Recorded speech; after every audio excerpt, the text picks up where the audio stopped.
මාසේ මල්ලි සනීතර ගිය සතියේ ඒ බඩ් දෙක කරන් ගියේ. ඔව් මතකයිනේ. ඔයා මතක වෙන්නේ නැස්ස. ඊය බඩ් දෙකේ ගාන අඩු කරන්න කියලා මෙතන පෙරළුන්නේ නැති ටික විතරයි. ඒක නෙමෙයි. අද මොකෝ මේ පැත්තේ? නෑ මල්ලි මේකයි. මම මේ තව ෆෝන් එකක් ගන්න කියලා ආවේ. අයියෝ ෆෝන් එකක්ද? දෙන්නම්කෝ. මොකද්ද සර් බලන ෆෝන් එක? මල්ලි මට මේක දවස් 30ෙම චාර්ජරයට ගහන් ඉන්න බෑ. ඔය පොඩ්ඩක් ඉතින් මං ගේම් මෙහෙමත් ගහනවා. එහෙනම් වාට හරියන්නේ Pro A5 එක තමයි. I think සර්ට මේක මිලියම්පියර් 6000ක බැටරියක් තියෙන නිසා බය නැතුව යූස් කරන්න පුළුවන්.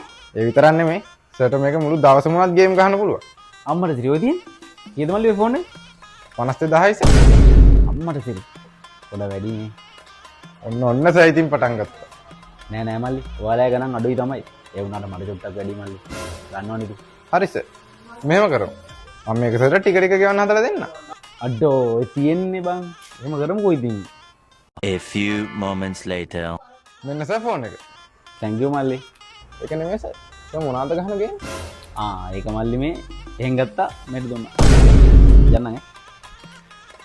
ఎప్పటి సుహం నల్ల పుల్ల అయ్యా సొల్ల వేల ఇల్ల మెకెల్ల నేనే మెల్ల ఒలవాయి పెలి కట్టుమల్ల మట్ట తీయండి పాపొల్ల